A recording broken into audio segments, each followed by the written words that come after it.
Një studim alarmues ka shkaktuar shqetësime të reja për vaksinat e teknologjisë mRNA, pasi studiuesit zbuluan se injeksionet që u dhanë popullatave kundër Covid kanë ndryshuar karakterin e njerëzve, shkruan rrjeti Slay News. Studiues në Korenë e Jugut konfirmojnë se injeksionet ndryshojnë sjelljen e njerëzit, ndjenjat, frikën dhe nivelin e stresit. Analizat me rreth 2 milion pjesëmarrës janë publikuar në revistën e njohur shkencore Nature Journal.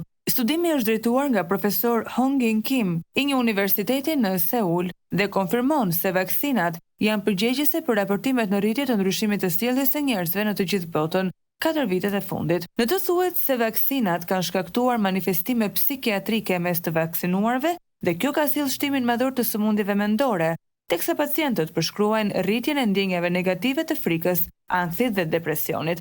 Për këtë studiuesit rekrutuan rreth 2 milion banor të Seulit për të shpjeguar se proteina spike e injeksioneve është nxitja kryesore e çrregullimeve psikiatrike të shkaktuara nga vaksina.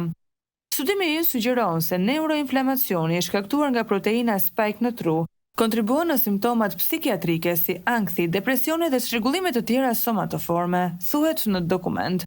Zhvillimi vjen në një kohë kur rastet e depresionit në SBA janë rritur me shifra rekord prej viteve 2020-2021 dhe kur ekspertë në të gjithë botën bëjnë thirrje për ndalimin e vaksinave. Më herët është raportuar se si ish drejtuesi shkencor i Pfizer denoncoi në një dëshmi se vaksinat Covid janë krijuar qëllimisht për të dëmtuar njerëzit. Dr. Mike Hidon ka thënë në video dëshmi për Parlamentin e Irlandës së Veriut se injeksioni mRNA për Covid janë të maskuara si vaksina.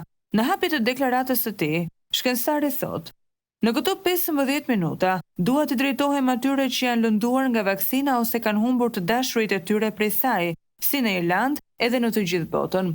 Ky material i maskuar si vaksin është krijuar qëllimisht për të lënduar njerëzit dhe unë jam ndoshta drejtuesi shkencor i kualifikuar i farmaceutikës për ta thënë këtë.